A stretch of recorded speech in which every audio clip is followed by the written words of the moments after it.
Mona Lisa tablosunun dünya çapında ünlü olmasının sebebi sizce ne olabilir? Bu tabloya şöhret kazandıran asıl olay 109 yıl önce tablonun çalınmasıydı. Vincenzo Peruggia Mona Lisa'yı çaldığında Fransa'nın başkenti olan Paris'teki Louvre Müzesi'nde sergileniyordu. Ve tablo sanat dünyası dışında pek de tanınmıyordu. Ancak onu gezegendeki en tanınmış tablo yapan şey tablonun müzede olmamasıydı. Peki Vincenzo Peruggia tüm zamanların en büyük sanat soygunlarından birini nasıl başardı?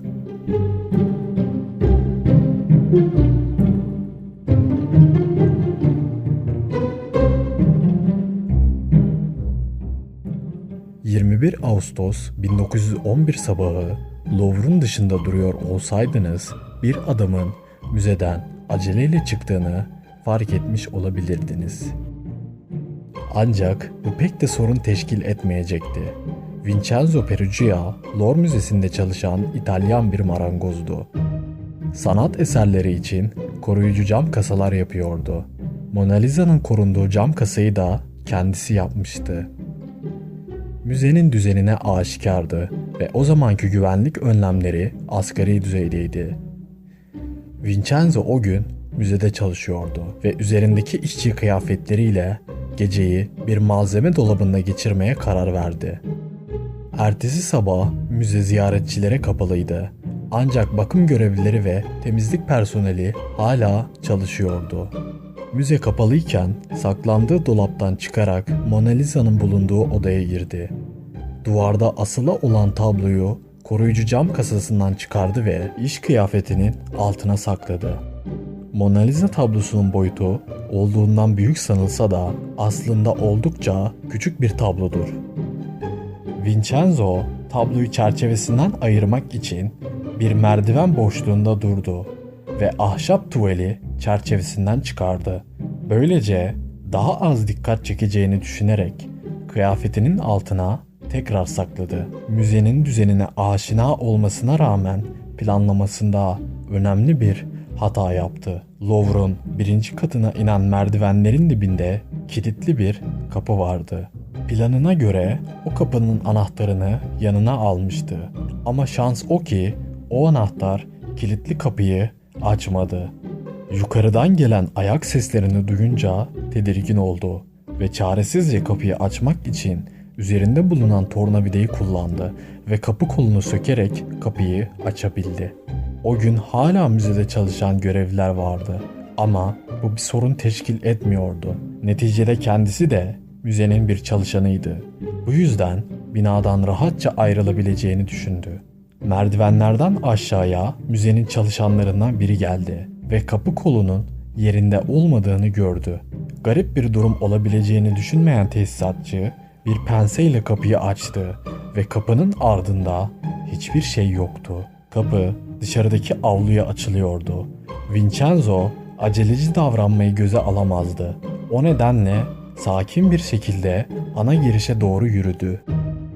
O gün çok az sayıda bekçi görevdeydi ve ana girişte sadece bir bekçi duruyordu.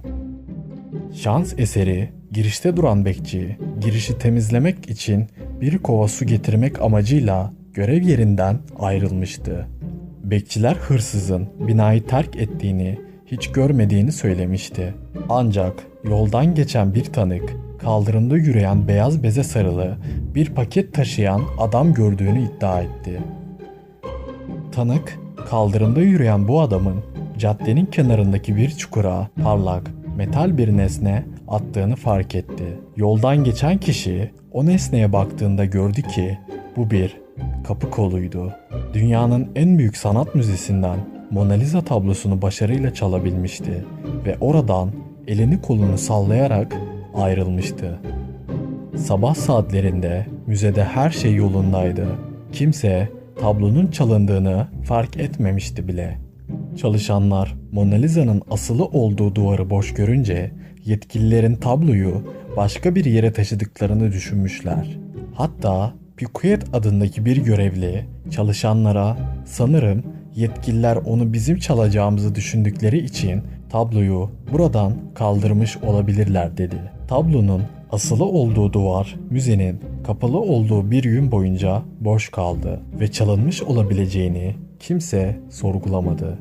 Müzenin kapılarını halka tekrar açtığı salı gününe kadar hiç kimse dünyanın en ünlü tablosunun her zamanki aynı yerinden çalınmış olabileceğini düşünerek bu konuyu dile getirmedi. Mona Lisa tablosunun bulunduğu salonda bir sanatçı eserini sergileyecekti ve duvara baktığında sadece tablonun kancaları vardı. Sanatçı bu durumu bekçiye sormaya gittiğinde bekçinin düşüncesi de diğer çalışanlar gibi başka bir stüdyoya taşınmış olabileceğiydi. Bekçi, amirine haber vermenin akıllıca olacağını düşündü ve daha sonra büyük bir patırtı koptu. Olayın ikinci günü nihayet Fransa'nın en değerli sanat soygununun gerçekleştiğini anlayabilmişlerdi. Tüm dünyada tablonun çalındığına dair haberler hızla yayılmıştı ve Mona Lisa dünyanın en meşhur sanat eserlerinden birine dönüşmüştü. Mona Lisa'nın eskiden takılı olduğu boş duvarı görmek için birçok insan sıraya girmişti ve bu durum Fransa için oldukça üzücüydü. Olaydan sonraki günler ve haftalarda paket taşıyan herkes dikkat çekti. Ana yollardaki kontrol noktalarında polis her aracı didik didik aradı. Polisi vardı. Pablo Picasso, Mona Lisa'nın çalınmasında şüpheli olarak görülmüştü ve sorguya çekilmişti. Sorgusunun ardından serbest bırakılmıştır. Vincenzo, tabloyu hemen satıp elden çıkarmak yerine Paris'teki dairesinde 2 yıl bir koltuğun altında sakladı. Floransa'da bir sanat tüccarı olan Alfredo Geri'ye bir mektup yollayarak Mona Lisa'yı satın almak ister misin diye bir teklif sundu. Alfredo'nun kabul etmesi üzerine Vincenzo 1913'te İtalya'ya gitti ve Alfredo ile görüştü. Ancak tablo Vincenzo'da değildi ve tablonun kaldığı otelde olduğunu söyledi. Mona Lisa'yı satmak için yaklaşık $100.000 istiyordu ve o zaman gazeteler tablonun değerinin yaklaşık $5 milyon olduğunu yazıyordu. Alfredo, İtalyan hükümetiyle bağlantılıydı ve Vincenzo ona güvenerek şüphe bile etmemişti. Oradan ayrılınca Alfredo yetkililere haber verdi. Vincenzo otel odasına döndükten kısa bir süre sonra kapı çalındı ve onu tutuklamak için 2 polis memurunun kapıda durduğunu gördü ve kavuşacağı o büyük servetin hayalini bile kuramadan tutuklandı. Daha sonra Mona Lisa ufak bir İtalya turundan sonra 1914 yılında hükümet tarafından Fransa'ya geri iade edildi.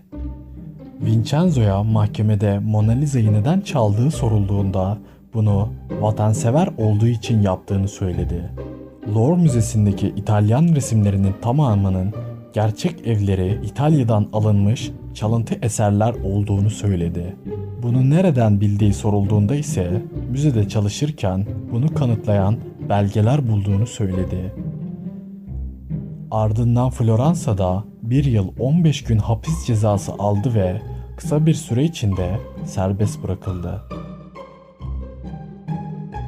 Aslında olayların arka yüzünde kimsenin bilmediği bir adam vardı. Bu adam Eduardo Valfierno'ydu. 1932 yılında Karl Dicker adındaki bir gazeteci Valfierno'nun bir marangoza Mona Lisa'yı çalması için para teklifi yaptığını iddia etti. Valfierno'nun Mona Lisa'ya sahip olmak ya da onu satmak gibi bir niyeti yoktu. Soygun gerçekleşmeden önce Valfierno, Mona Lisa'nın 6 adet kopyasını çıkarmak için Fransız sanat restoratörü ve bir sahtekar olan Yves Gendron ile anlaşmıştı. Sahte olan kopya tablolar dünyanın dört bir yanına hırsızlık olayı gerçekleşmeden önce gönderilmişti ve tablolar olası alıcılar için önceden hazırdı. Valfierno'nun tek ihtiyacı olan Mona Lisa'nın çalındığına dair bir hırsızlık haberinin tüm dünyada yayılmasıydı. Sahte tabloları satmak istiyordu ve yalnızca orijinal Mona Lisa'nın ortadan kaybolmasına ihtiyacı vardı. Soygundan sonra kopya tablolar alıcılarına teslim edildi ve her bir alıcı orijinal Mona Lisa'nın kendi ellerinde olduğunu düşünüyordu. Bu olaydan sonra Vincenzo ile bir daha asla iletişime geçmedi. Vincenzo'ya bu işbirliği hakkında soru yöneltildi ve Valferno ile tesadüfen karşılaştığını, onun dışında onu tanımadığını söyledi. Birçok insan bu hikayenin doğruluğuna inanır ve hatta Valferno'nun bu hikayesi film, dizi ve televizyon programlarına konu olmuştur.